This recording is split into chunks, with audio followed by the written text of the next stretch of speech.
literally for the last 7 days, I've been bumping that Clips album, Let God Sort 'Em Out, every single day, been playing it constantly each day, right?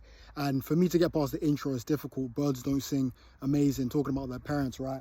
But I want to talk a bit about Chains and Whips, because even though I heard that song and I loved it, because I'd heard the song before the album came out and I'd heard most of Kendrick's verse a couple years ago. Pusha and Malice had previewed that song on like they did like a Paris runway or something like that. So I'd heard it before, I was familiar with it. And when you see the title Chains and Whips, I'm immediately thinking slavery. And then you got Kendrick on the feature. Kendrick had just done the rap battle with Drake. Drake was saying that he's rapping like he's trying to free the slaves. So I'm like, okay, cool, you got Kendrick on that feature. I'm thinking slavery. Cool. But then when you actually go into it, then you see Pusha's doing the chorus and he's like, Uncle said you must be sick. All you talk about is just getting rich. And then it made me think, like, you talk about just getting rich. Chains on your neck. So I'm thinking chains like shackles, but it could be chains like on the neck, right? Because he even had a bar saying there's too much enamel on your necklace or whatever. So he's talking about physical chains like money, and then he's talking about whips as in cars. That's what it could be interpreted as. Maybe that's what he was talking about originally. Maybe it has nothing to do with slavery, right? And then he even had the bar when he said, Uncle said you must be sick.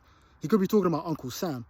And it kind of links back to Kendrick as well when he had Wesley's Theory, the intro to Pimp a Butterfly. And maybe that's a simple concept, right? But it took me a week for me to even think about that as I'm listening to the song, because they put out the video as well. So I'm just assuming, yeah, it's just some slavery talk. But the fact that these guys have so many entendres, and even then Pusha in the chorus is saying that you'll beat the system with chains and whips as well. So it's kind of like a triple entendre. And I think throughout the album, there's so many of these. It's so crazy. Even in a song like, even in POV, when he's saying he hid 6 mil behind Tyvek, I don't know if he's saying hit 6 mil or hid 6 mil.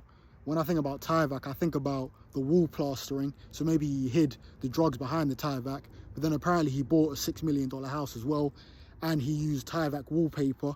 So I don't even know, there's so many entendres on the album, man. But this album is crazy, man. This is legitimately one of the best albums I've heard, I'm not even lying.